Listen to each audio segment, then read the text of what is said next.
Hi, this is Kendall Boyson, professional life and recovery coach, and you're listening to Encouragementology, the practice of instilling hope. Hi there. Thanks for joining me. On this show, we aren't giving up, but staying in there, focused, and moving forward as we master the art of being politely persistent instead of pushy. Now, that may come easy to you, or you might be conjuring up a memory of being walked over, easily discounted, bossy, and demanding. Whichever seems like more your speed, finding a delicate balance can be difficult. Not to fear. We're going to walk through these behaviors to try on what might work best for you. The important part to remember is that you're in control of your own actions and reactions, and that being your best and giving your all is up to you. So many times we're easily detoured at the first sign of resistance, or we barrel through unannounced and unaware, making sure the outcome is in our favor. This is going to be fun. Ready to explore the pendulum?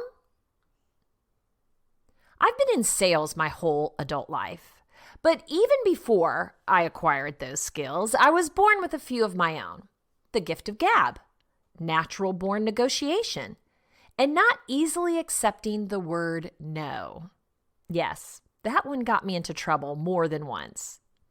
One of the things you learn as a salesperson is that no just means not now, and that you might need to finesse your value proposition to better match the client's needs, but that's for another show.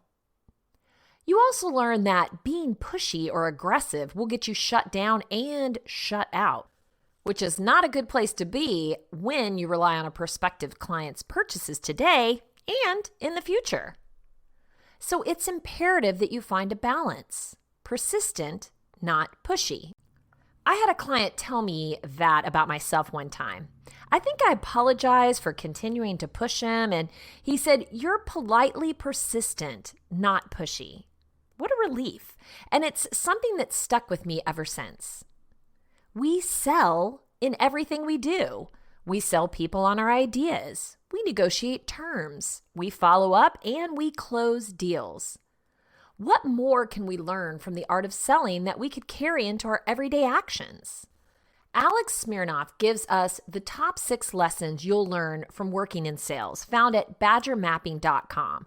Now, you don't have to work in sales to see how this would apply in your everyday life, so stick with me.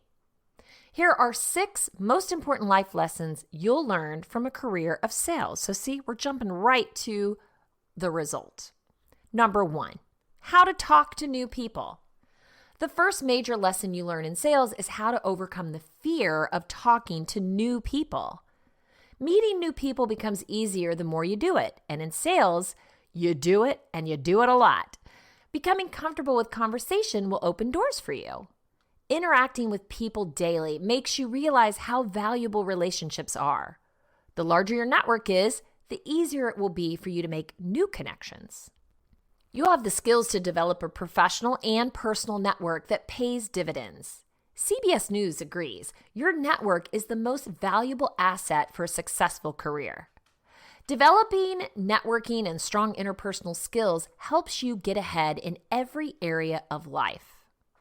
Number 2, work smarter, not harder. Although hard work is extremely important, keep this phrase in mind. Work smarter, not harder. One of the best things you'll learn from sales is that there are a lot of different resources and apps that you can use to make your life easier. Every day, we have access to more technology resources to help optimize our lives and give us more time. By delegating your busy work to an app, you'll be able to put your focus on what really matters. In this case, closing more deals, but you can apply that to your own needs. As a salesperson, apps that save you time can optimize each part of your daily routine, such as lead generation tools, route optimization, CRM tools. You know, the biz. Number 3, how to deal with rejection.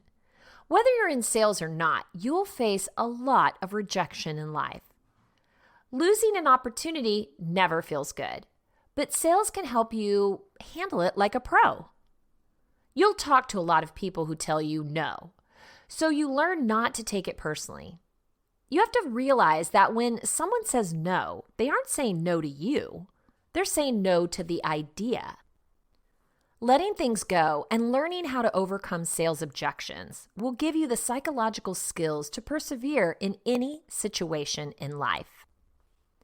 Having thick skin and dealing with rejection in a healthy way is a great life skill to learn from sales. Everyone you'll meet will have a bad day now and then. Shrugging off a rude response helps you stay focused on your overall goals. At the end of the day, sales is a numbers game. You have to put yourself out there again and again. The best way to improve is to fail. You'll learn from your mistakes and become better. In sales, becoming better means closing more deals. All it takes is consistency. The best salespeople have been rejected countless times, but they never give up.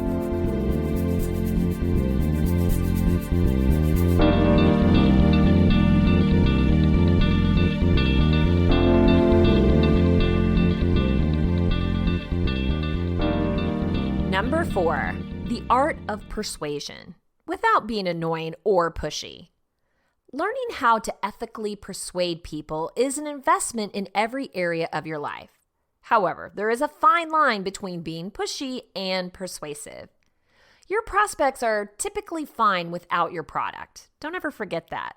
But every product exists because it's supposed to help make someone's life easier or better. The sales process is different for every industry, but learning how to show your product's value and allowing your prospects to be the decision makers helps them feel more comfortable when buying. You can apply this even for an idea that you're trying to sell to a group of friends. Finding the perfect balance between persuading and helping is key.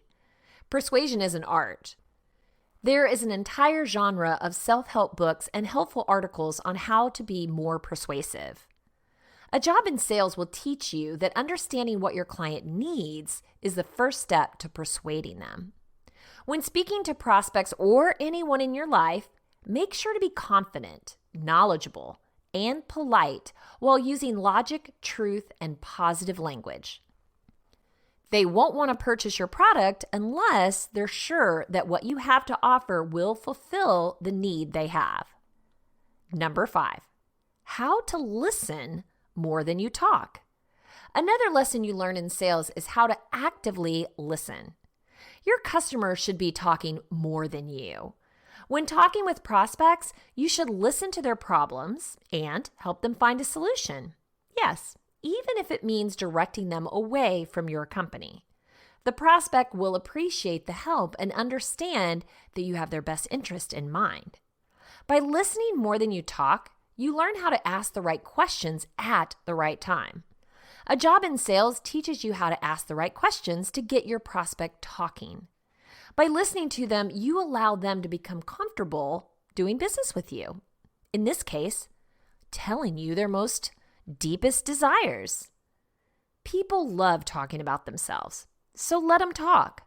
Take advantage of the opportunity to listen and build a relationship with trust. By listening attentively, you'll also learn what someone wants without them explicitly saying it.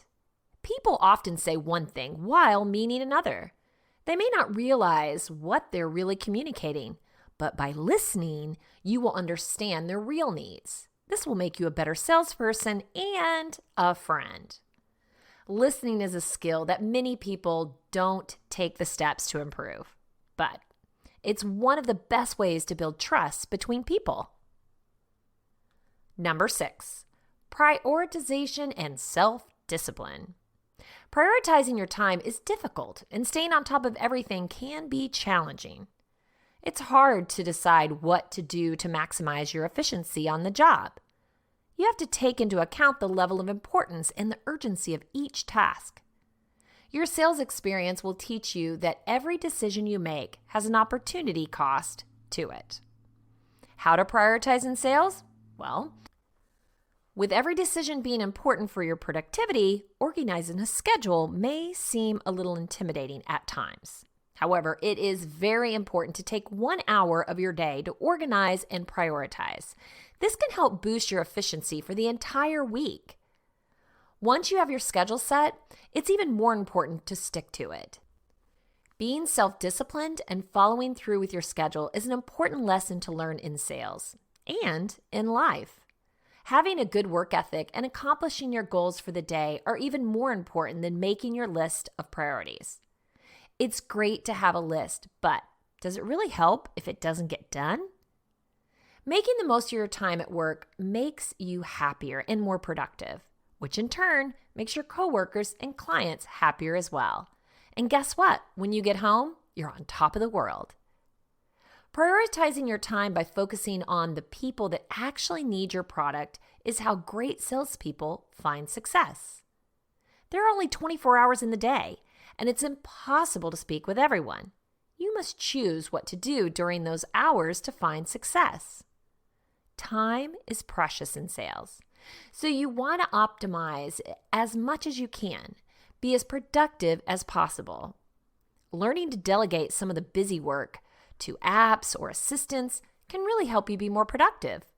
Less time doing administrative work means more time closing deals. Think about your delegation at home and in your own personal life as well. What can you give away? I'm watching Columbo from start to finish. Now, in case you aren't familiar, this is a detective series that ran in the late 60s through 70s. Columbo, played by Peter Falk, was lieutenant for the LAPD. Columbo was not your standard TV crime drama, since each show started out showing you the murder and who did it. Enter Columbo, disheveled, bumbling, childlike at times, but persistent. And you have what is now coined the Columbo technique. He had an art of pushing people to the edge, but always being polite. I love how he would challenge the obvious and then watch the suspect squirm, giving every other plausible idea to throw them off track, all the while confirming their guilt. He was great at reading people and distracting them when necessary and then going in with the hard questions. What drove people mad is that he always came back again, persistent, and right before they lost it, most of the time, he would graciously make his exit. Here is an example of his technique found at changingminds.org. Columbo uses a questioning technique that's been successfully adopted by more than just policemen. Columbo uses 2 steps in his method. Number 1, getting them talking. And then number 2, slip in a real question. Columbo starts with casual, open questions just to put the other person at ease and to get them freely talking. His shabby dress and ambling gait signals that he is harmless. When he talks, his confused demeanor further indicates a level of apparent incompetence, confirming the first impression of harmlessness. He's friendly and a welcome change from the other more threatening policemen who are often around, making this subtle use of good cop, bad cop, hurt and rescue routine. His insequential chatter loosens their tongues, and before long, they're happily engaged in distracting conversation. When the other person is sufficiently relaxed and Columbo has achieved good bonding, he slips in a question about what he really wants to know. One of the tricks he uses is to phrase the question indirectly. If he wants to know whether a person drives a red car, he picks up something red and talks about a car he used to have that was the same shade of red. The conversation might go something like this. "This is a nice clock. You know, I used to have a car exactly the same color as this. Chevy it was. Hey, I got a red Chevy. Have you? Well, you know, mine was pretty good. Well, mine's a 56 special convertible. There aren't too many of those around. Yeah, I got it from a guy on 52nd Street. And now Columbo has found a very useful clue without the other person ever realizing that they just gave it away. The other variant that Columbo used again and again when the other person's defenses were down were to add one last question just as he was leaving. Is that your cousin's car outside? The person being questioned has already reached closure on the session and is looking forward to the complete closure of being left alone. Columbo's question catches them off guard and they answer him without thinking, just to get him out of the way. And one last thing statements, not questions, can also be used to leave the person in a state of tension as Columbo drops a big gotcha just before he leaves, and without letting the other person achieve closure by responding, "Oh yes, I forgot. Your cousin said he lent you the car last week." Brilliant. Even though some of the people being questioned would say he was pushy and crossing the line, but 9 times out of 10, they were the murderer. Being persistent pays off. Sure, everyone would like to hit a hole-in-one or a home run their first time up to bat, but the odds of that happening every time are not in your favor. So what's the alternative? Nope, didn't happen. Guess I'll just take my club or bat and head home now. No, you step up and you try it again, and maybe some modification is necessary, and then you try it again. Only you can move you forward. Z. Herford explains the power of persistence found at essentiallifeskills.net. Calvin Coolidge sums up the quality of persistence. Nothing in the world can take the place of persistence. Talent will not. Nothing is more common than unusual men with talent. Genius will not. Unrewarded genius is almost a proverb. Education will not. The world is full of educated derelicts. Persistence and determination alone are omnipotent. The slogan, "Press on," has solved and always will solve the problems of the human race. The conventional definition of persistence is refusing to give up or let go. Persevering obstinately, firm and obstinate continuance in a course of action in spite of difficult or opposition. Is it any wonder then that persistence is the fundamental difference between a successful outcome and a failed outcome? In that case, it behooves us to develop the vital quality of persistence. So here are some tips on developing persistence and perseverance. Decide what you want to accomplish and set goals. We all know how important setting goals is for achieving success in any endeavor. So take some time to figure out what you want. Do you want to lose 10 pounds, graduate from college, run a marathon, or be a business success? In a study done in New York several years ago, researchers surprisingly found that people who set clear, concise goals succeeded in achieving them 95% of the time. Interestingly, the one caveat or stipulation was that they only achieved their goals if they refused to quit and continue to bounce back from difficulties along the way. Indeed, no significant feat has ever been accomplished without the trials and tribulations that go along with it. Prepare for obstacles and setbacks. Know and accept that there will be obstacles and setbacks, then prepare for them.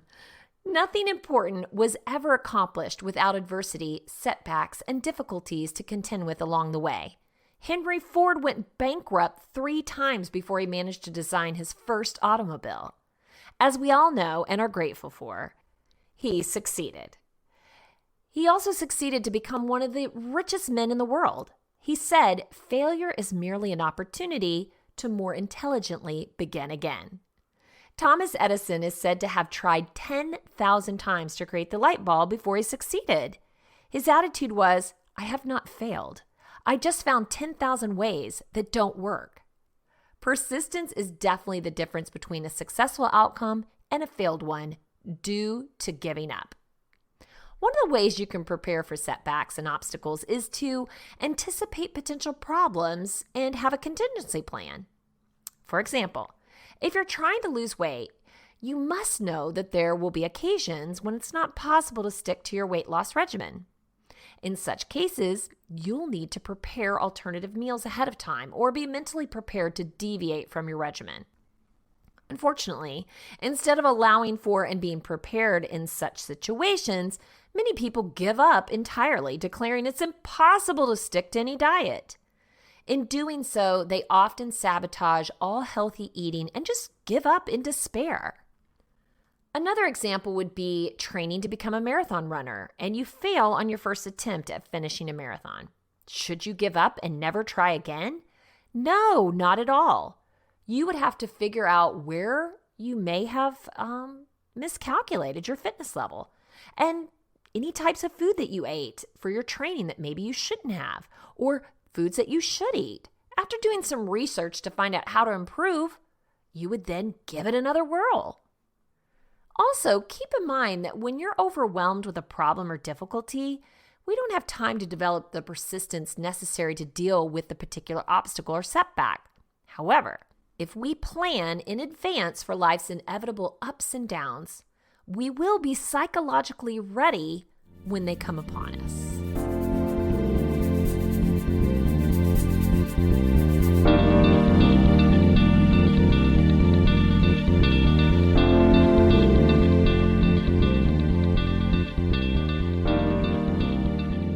Take the first step. You can't persevere, much less succeed, if you never try accomplishing anything. So many of us procrastinate, fear failure, or are too frozen in our tracks to take the first step towards achievement. You will not fail if you don't try something. However, you won't succeed either. As the popular saying goes, the only real failure in life is the failure to try. Review, reevaluate, and revise.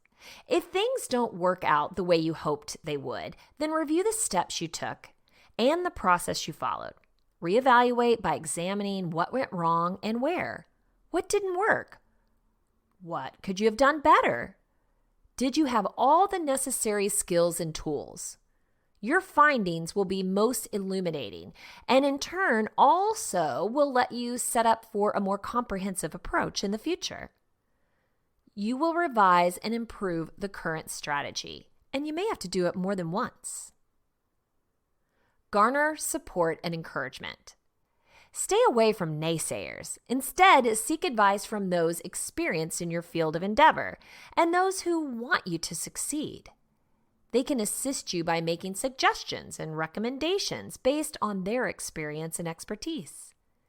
You will still have to do the hard work, but there's nothing more encouraging than having positive reinforcement.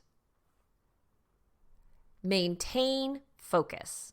One of the obstacles to attaining success is losing motivation and focus. A good way to maintain focus is to visualize yourself accomplishing your goal no matter what it takes. Vividly see yourself accomplishing your goal. Keep your eye on the prize. Avoid getting caught up in negative or unproductive thinking, such as, "This will never work. I can't do this." Instead, keep inspiring slogans handy. Images of those who have persevered in life, and whatever else will motivate and boost your drive. Enjoy. The greatest feeling of accomplishment derives from knowing you've overcome obstacles and conquered adversities to achieve your goals. Your ultimate success will be exponentially more satisfying and fulfilling when you know what it took to get there. I love using the self-awareness tools on the journey of self-discovery. Oh boy, we can get rooted in our own way of thinking, the way we view ourselves and the world around us. We create concrete ideas that can't be broken. We stand solid in our beliefs and protect them fiercely. People, despite any old adage you may have heard and believed, you can always learn something new. You're never fully evolved. How could you be? The world is rapidly changing around you that on any typical day, you can barely keep up. Imagine if you drew a line in the sand and said, "That's it. I've learned all that I can. I've mastered everything. That's it. I'm done. Fully baked." Holy cow. By week's end, you would be out of date and ready for an upgrade. We are talking about persistence, being pushy, and potentially polite. Look in the mirror. We're talking about you and your behavior, as well as how others act. So looking at life from all angles will serve us well. Carolyn Stieber sheds a light on 9 habits you don't realize can make you seem overbearing. found at bustle.com. It can be tough to tell the difference between true assertiveness and habits that come off as too pushy, since they can both deal with getting you what you want, telling people what you think, and having things go your way. But while assertiveness is a great skill to develop, and you should use it as often as necessary, pushiness can actually end up holding you back. When people are being assertive, they're expressing their needs in direct, open, honest ways while still being respectful of the other person's needs and preferences. This comes from psychotherapist Simone Sobel. When people are being pushy, only their needs count, while others' needs are pushed aside, minimized, or ignored. These habits tend to negatively impact how people see you, whether or not they'll want to work with you, or how healthy your relationships will end up being, which is why it's important to be aware of them. It can certainly have an impact in that others may avoid you or pull away from you. That's by therapist Julie Williamson. She told Bustle, "We can rein in these habits by practicing mindfulness and setting boundaries, as well as making a few small adjustments during everyday interactions. Here are some habits that can come off as pushy, according to the experts. So we'll kind of see how we react to these. Number 1, pressuring people into making commitments. Whether you're needing someone at work or texting a friend 1,000,000 times until they agree to hang out, pressuring people into making commitments can easily seem overbearing. You may be in a time crunch and need to know if they're committed or not, but they may also need some time to consider if they can't make such a commitment. In this situation, it's better to find fair middle ground. Make sure you ask them with enough time for them to consider their answer, and then give them a date you'll check back in if you haven't heard from them. At that point, go ahead and follow up.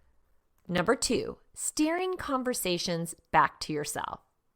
While it might be tempting to direct conversations back to what you'd like to say, keep in mind that everyone should have a chance to share their thoughts first. People want to be able to talk about themselves without the intention being taken away from their experience. That comes from therapist Katie Leakum. She tells Bustle, which is why it can help to listen more than we react. Once you put this habit into practice, it's easier to tell when the conversation has shifted back to you, at which point you can share what's on your mind.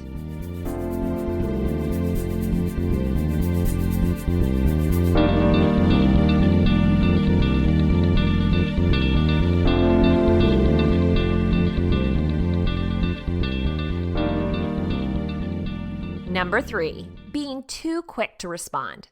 It's natural to get excited about certain topics and respond right away.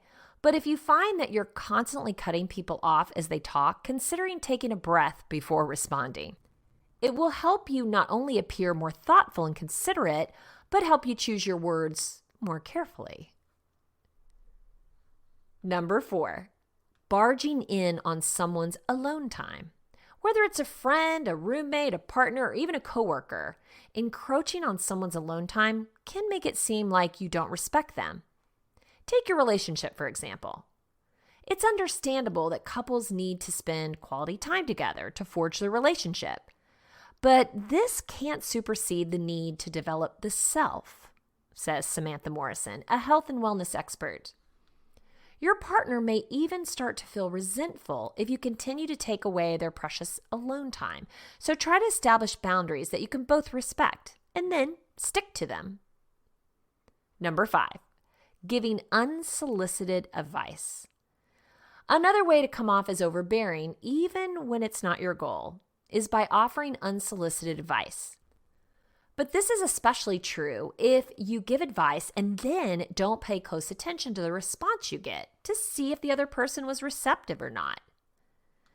Doing so can make it look like you were just telling them what to do instead of actually caring or listening. So again, the goal should be to truly hear them out before sharing your opinion. Pay attention, slow down, breathe, think before you speak. Give some space to yourself and others in the conversation. You'll notice a big difference in how they respond.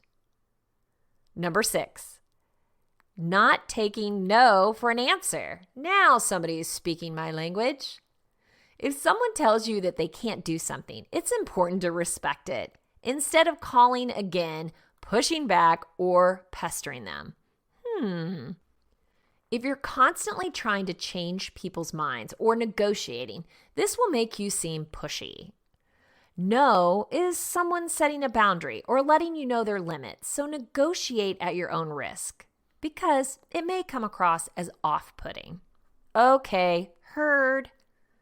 Number 7, making all the decisions. Whether at work or in your relationship, there are so many opportunities to take charge and make decisions. And you should do so whenever it feels right.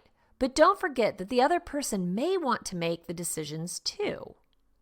If you're someone that always volunteers to lead, you may want to take a step back.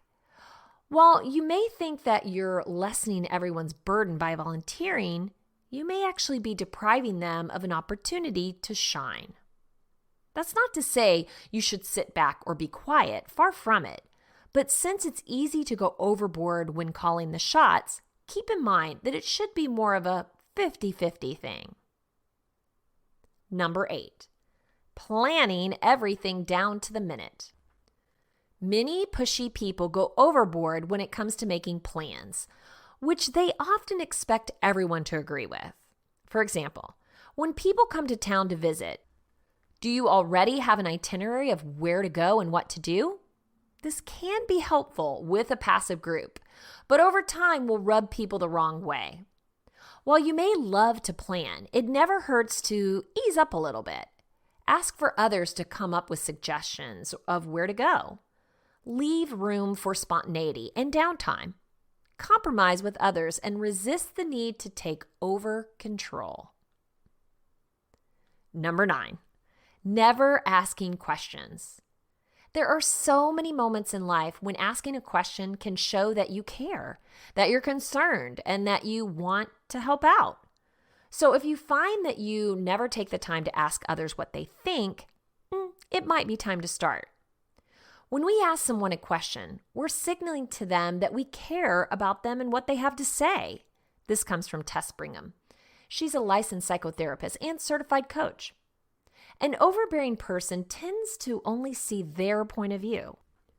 When you ask questions and really listen to the other person's response, you're showing that person respect and that you value their perspective. It's so easy to pick up a few pushy or overbearing habits, but often just as easy to swap them out for something that leads to healthier relationships and better interactions. Now, we're probably all guilty of a few of those on more than one occasion, but didn't I just say you're never too old to learn something new? That's what we're doing here, exploring positive alternatives to life's little challenges. All you need to do is make a commitment to be open, to learn, and to grow. Going back to my revelation and how I learned the art of being politely persistent without being pushy, I didn't want to get thrown out of the office. I was trying to establish a relationship with the hopes of doing business. Your reasons may be more personal.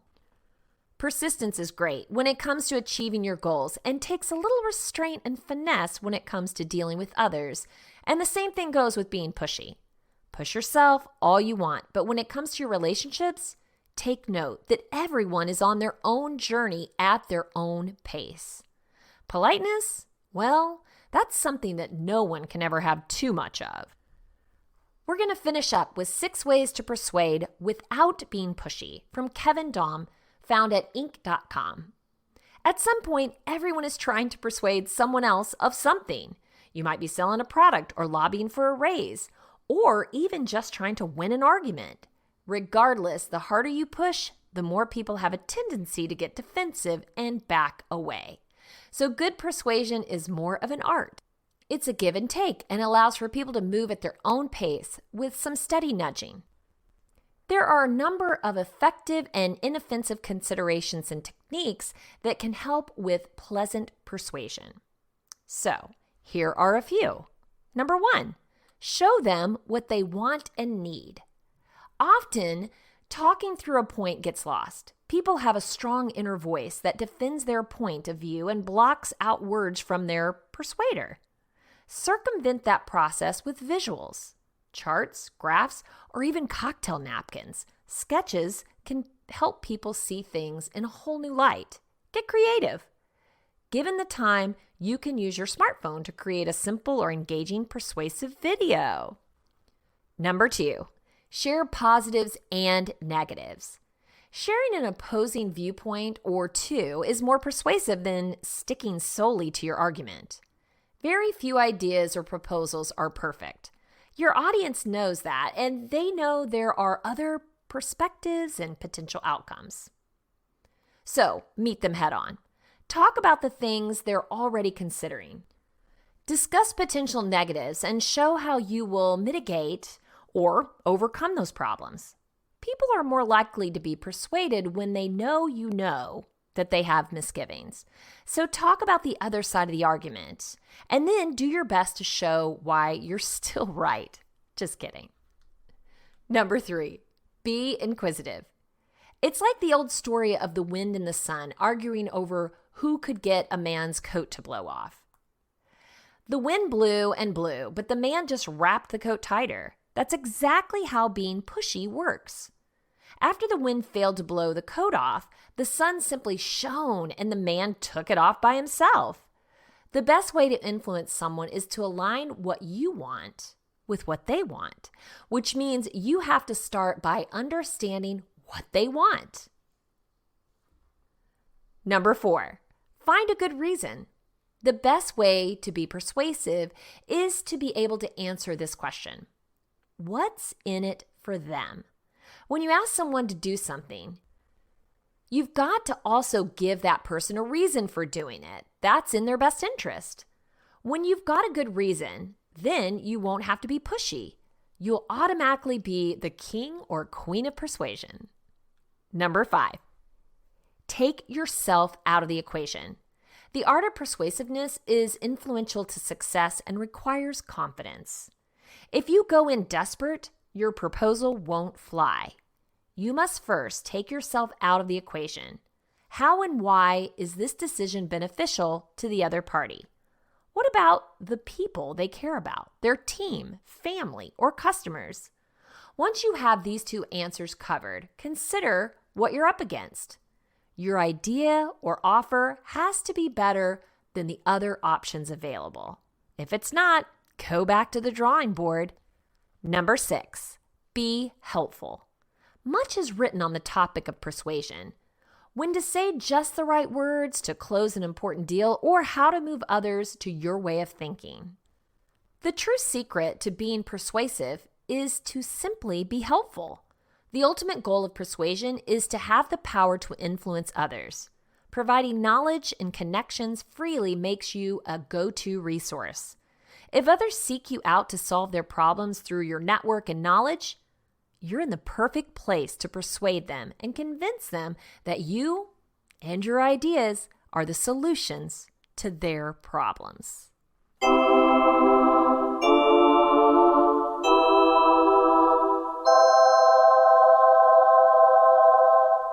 As we come to a close, let's go through the top 10 key highlights of being politely persistent instead of pushy. Number 1, we sell in everything we do. We sell people on our ideas. We negotiate terms. We follow up, and we close deals.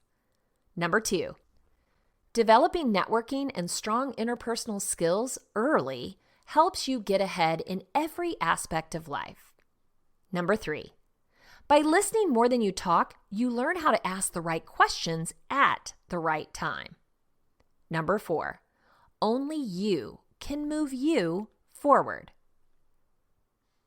Number 5, one of the ways you can prepare for setbacks and obstacles is to anticipate potential problems and have a contingency plan.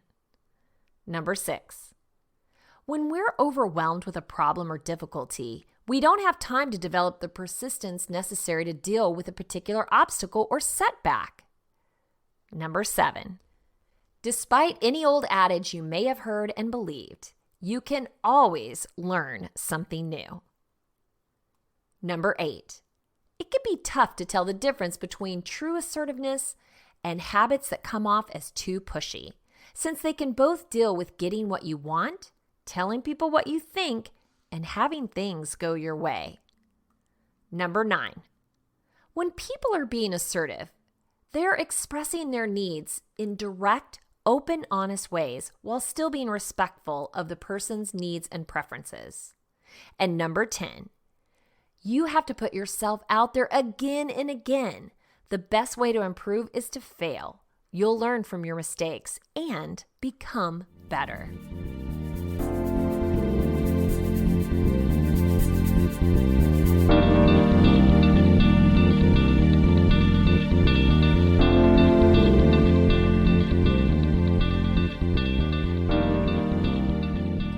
If you want to share encouragementology with a friend who needs to know they are not alone in this journey of self-discovery, you can visit encouragementology.com or anywhere you stream your content to receive this episode and all others. Follow us on Facebook for additional encouragement throughout the week. So I challenge you, be willing to commit to self-discovery as you become more aware of what you think, how you react, and how it's perceived. Be diligent in your pursuit, making polite persistence the goal instead of pushy. I know you can do it. Thank you for listening to Encouragementology with Kendall Boyson, where we find positive ways to handle some of life's challenges. I stumbled through until the path was clear. That's when I found you.